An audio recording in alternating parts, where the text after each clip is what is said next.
This tiny New Jersey town is hiding one of the most photographed spots in the state, and it's even better in person. Today we find ourselves at the Red Mill Museum Village, which sits in modern-day Clinton, New Jersey, on land known as Lenapehoking, the ancestral homeland of the Lenape people.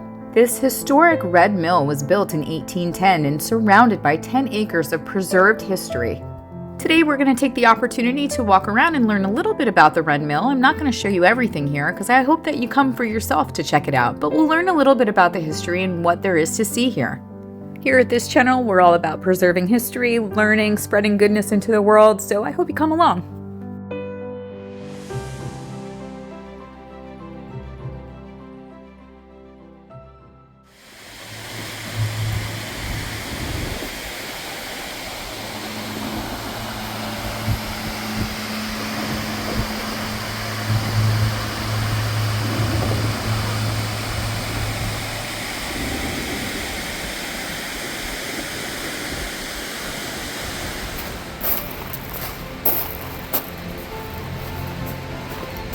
Here we are.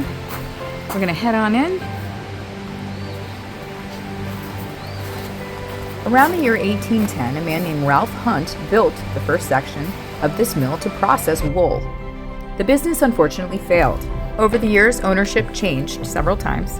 As we can see here, there's a bunch of different tools that were used. These were tools used by bricklayers and plasterers, such as plaster paddles. These are from the 19th century.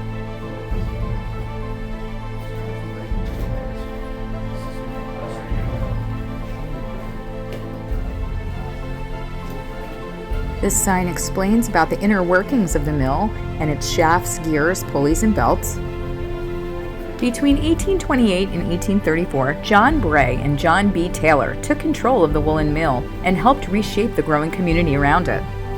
They became so influential in the area they helped rename Hunt's Mill to Clinton, New Jersey. And they didn't just stick to textiles, they expanded into milling feed, flour, plaster, that's why you saw those plaster tools out front, as well as selling chestnut wood for railroad rails. But despite all of that, they unfortunately also failed in their business, and they sold it. Next up was John W. Snyder, and he changed the mill for the grist and ceased wool production. But unfortunately, he also lost the property in about 1842. At that point, the bank eventually split it into a mill and a quarry. Hidden Mickey. Is that a Hidden Mickey? It's a Hidden Mickey. Around 1847, the mill was sold to two men named John Steiger and John Young. They used it to grind flour and grist. Fast forward to 1868, Young sold his part of the business to Steiger, and he continued it as a grist mill. Believe it or not, the mill changed hands again several times before it was purchased by a man named Philip Gulick. I don't know how to pronounce it. We'll go with Gulick. And he kept the mill busy on every level. He ground grain on the upper floors while producing peach baskets down below on the first floor. Here on this level of the museum, you can learn more about the grist mill and the process for grinding corn.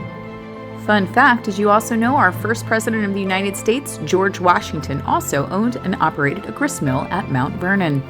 A story for another day. So let's get back to Gulick. In 1892, he added something new, setting up the Clinton Illuminating and Water Company inside the mill to power the town's street lamps. Which is incredible because if you think about it, Thomas Edison developed the first practical incandescent light bulb in 1879. And by 1883, Edison's electric lights were illuminating parts of New York City. So much history and innovation right here in New Jersey to learn about. This sign talks about how the millers were the middlemen between farmers and grocers, selling processed flour, blankets, etc. to the public, and it talks about the three ways that they could do business. After Gulick passed away in the early 1900s, his widow rented the mill to men named Elmer and Chester Thompson. Fast forward to 1905, they actually purchased the property. As E.E.&C. Thompson & Co., they turned it into a graphite and talc grinding operation, which lasted through 1928. You can learn about that and a lot more here on the second floor of the Mill Museum. And for all you history buffs and cemetery lovers, I believe a few of these men we've spoke of today are buried over in Riverside Cemetery located in Clinton, New Jersey. Our next place to visit in the museum was up on the fourth floor. Here on this level, You'll see tools that were used to crush soapstone into fine talc, a material that was later sold to the Colgate and Company. This sign talks about the crushers and the wide range of uses for industries and the parts used within it. So whether you're just interested in history, or you're a machinist, or somebody who loves tools and learning about tools or using tools, there's a lot here to come and learn about. So Chester Thompson changed the mill's operation from grist to graphite for a short time, and then it became known as the Black Mill, and then, after public outcry, he changed it to grinding talc. Here on this poster, you'll see a picture of Chester Thompson himself and the talc process, which ultimately led to people complaining that it was now called the White Mill instead of the Red Mill, because there was white powder probably everywhere. To this day, it's really difficult to live in an area where there's industrial business for various reasons, like environmental factors. So in 1928, Chester sold the mill to the Clinton Water Supplying Company, and the mill ceased operations at that point. Let's head back downstairs.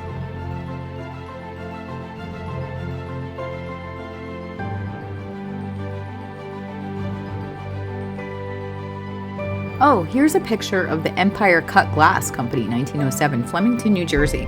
I believe that was over by the old egg auction building in Flemington, New Jersey.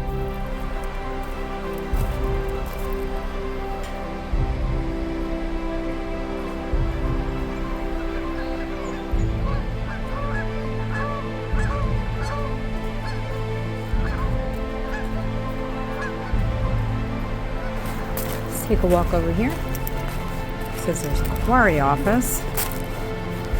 James Randall Marsh Historical Park, dedicated in 1965. What a pretty tree. This here red shed was part of the Mulligan Quarry originally. The dynamite shed stored explosives used to blast limestone. Today, it stores a permanent exhibit on ice harvesting in the river, which was another enterprise once operated by the Mulligan family. And ice harvesting was definitely a hazardous job. The ice had to be thick enough to support the weight of humans and even horses. And it became big business. Why? Well, because in the late 1800s, nearly every house had an ice box. Ice deliveries to families became routine, and at one point in New York City in the early 1900s, more than 1,500 ice wagons were actually needed to keep up with the daily delivery of ice and trade. And another connecting topic to this would be that around the 1890s, formaldehyde was widely used by dairy and meat packing industries. Yes, it's true, 19th century milk was very untrustworthy. And just like today, business is business. Many people died, unfortunately, but they would add formaldehyde to the milk so it would not spoil and it would taste better. A lot of people died, a lot of people got sick. So we're really grateful that there were people that were harvesting ice, and grateful for the invention of, well, today the refrigerator, but back then the ice box. So enough about the spoiled milk business, on to limestone and how it played an important role here in Clinton, New Jersey. The surrounding area in Hunterdon County is rich in limestone deposits, which early on became an important resource for local quarrying operations. This resource really helped fuel the region's early economy. Here's the lime kilns, and they were industrial furnaces used to produce the lime from limestone.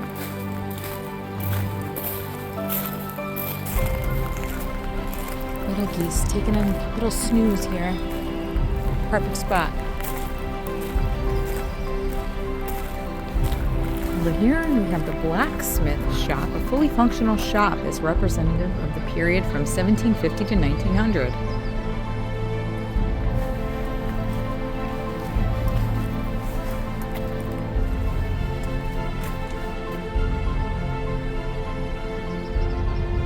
Incredible.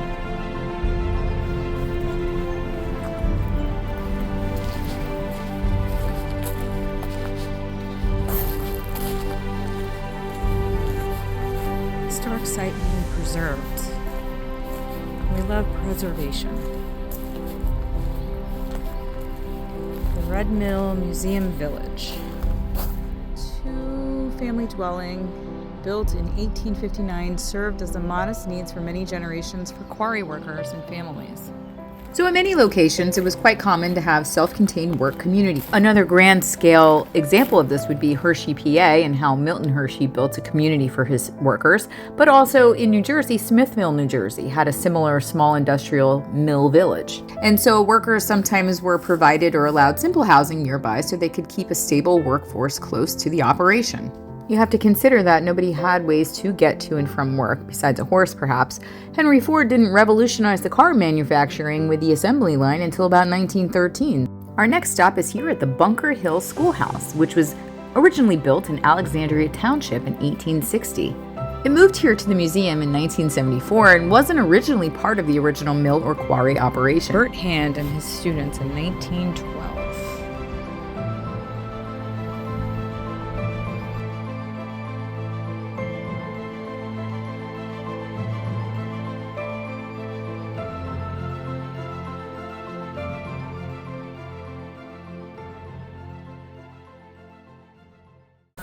All right, let's go to school, guys. Let's see what it would be like to go to school back in the day. Looks like these were some of the students, teachers. Rules for 1872. Respect your schoolmaster, obey him, and accept his punishments. Do not call your classmates names or fight with them. Love and help each other. Never make noises or disturb your neighbors as they work. Be silent during classes. Do not talk unless it is absolutely necessary. Do not leave your seat without permission. No more than one student at a time may go to the washroom. At the end of class, wash your hands and face. Wash your feet if they are bare. Bring firewood into the classroom for the stove whenever the teacher tells you to do this chore. Go quietly in and out of the classroom. If the master calls your name after class, straighten the benches and tables, sweep the room, dust, and leave everything tidy. Declaration of Independence, July 4th, 1776. These would have been the desks here.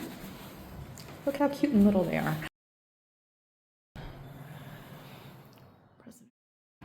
President William McKinley. Washington's Crossing. Let's see what the teacher has here. Oh, Lessons in Independence, 1901 versus today.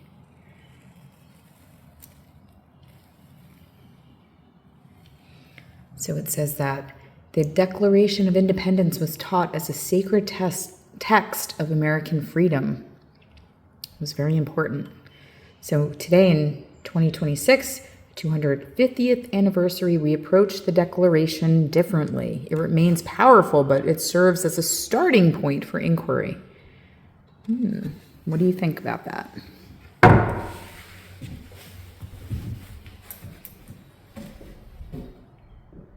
Very cool. American history. Who was General Daniel Morgan, and what was his connection to Hunterdon County? If you know, leave a comment down below. Oh, and even the teachers have roles here. It says, each day we'll fill the lamps, trim the wicks, and clean the chimneys. Bring a bucket of water and scuttle a coal for the day's session. Make your pens carefully. Men teachers will take one evening each week for courting purposes, or 2 evenings a week if they attend church regularly. After 10 hours in school, the teachers may spend the remaining time reading the Bible or any other good books. Women teachers who marry or engage in unseemly conduct will be dismissed. Every teacher should lay aside from each pay a goodly sum of his earnings for his benefit during the declining years so that he will not become a burden on society. Any teacher who smokes, uses liquor in any form, frequent pool or public balls, or gets shaved in a barber shop will give good reason to suspect his worth, intention, integrity, and honesty. The teacher who performs his labor faithfully and without fault for 5 years will be given an increase of 25 cents per week in his pay, providing the Board of Education approves. Are you a teacher? Leave a comment down below. Do you agree to those terms and conditions?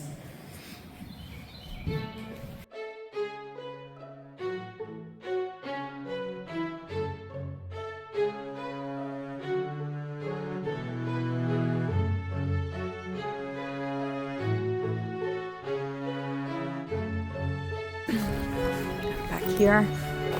Some different tools. Disc harrow, 1895. Dump hay rake, a hay tedder. Look at the beautiful moss. That's stunning. Different tools back here. Fanning mill, bobsleds, hand cultivators, feed trough, fruit sorter, hand drill, the buggy. Look at that. 1870 to 1880. It looks like everything was donated here. There's different donors for all of these items. Hand cultivator, a drag scraper, a kid hack. This was used to transport children who attended the rural one-room schoolhouse. Very neat. So remember that question before about General Daniel Morgan? Well, here you go. You can learn a little bit about him and where he was born here in Hunterdon County and some of the things he did. Let's go inside this cabin here. Look at this little window.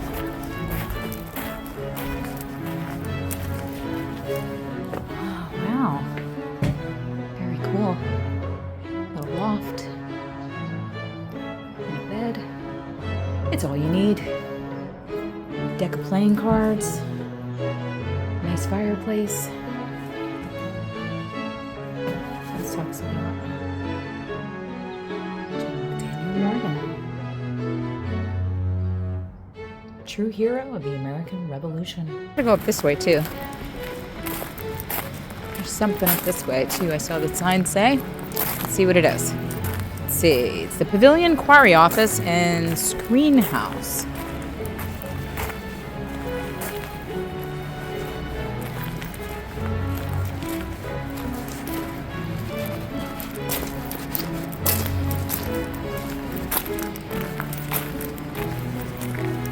Looks like maybe you can do different events there.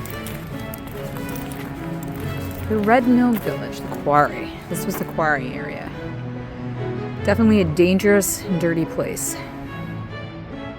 That's what it says there.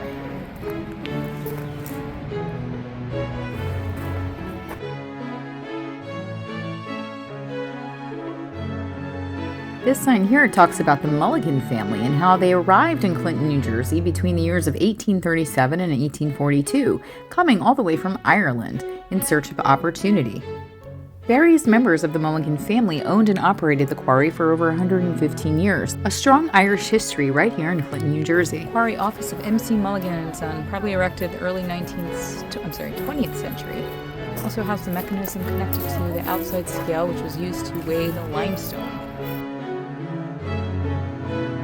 Oh dear, that deer must have been running really fast to run through the wall. So this would have been the administrative area for things like handling payroll, record keeping, and transactions for customers. Allegedly, the Mulligan brothers put down a $100 down payment for the quarry back in 1848. That's about $4,200 today if you account for inflation, but not accounting for property values. Our next stop was this exhibit, Intimacy in Every Stitch. Here you can learn about the history of quilt making. The mill and quarry were nearly abandoned and deteriorating until local residents saved them in the 1960s. Without preservation, places like this and pieces of Hunterdon County's past, industry, labor, and daily life would be gone. Today you can visit the Red Mill and enjoy some of the different events they have throughout the year. Say we come back here during the holiday season and look who's here. And don't forget to stop in the gift shop on your way out. Most people might pass by here and think, oh, cute mill, but the Red Mill Museum Village is actually protecting over 200 years of real history. From mill operators to quarry workers, this place tells the story of everyday people who built this town, and in 2026, we're still learning from it. This was only a small overview of the Red Mill Museum and Village, and I encourage you to learn more about it. There's so much more to the story that we did not discuss. Beautiful little town. Lots to do here, lots to see. Here you have the Hunterdon Art Museum.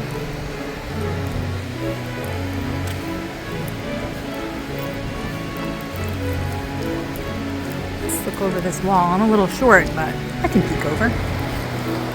Yeah. Picturesque. Thanks for joining me on today's adventure. Shout out to the Red Mill Museum Village and all who preserved this location. Don't forget to hit the like, subscribe, notification bell, and don't forget to keep it moving.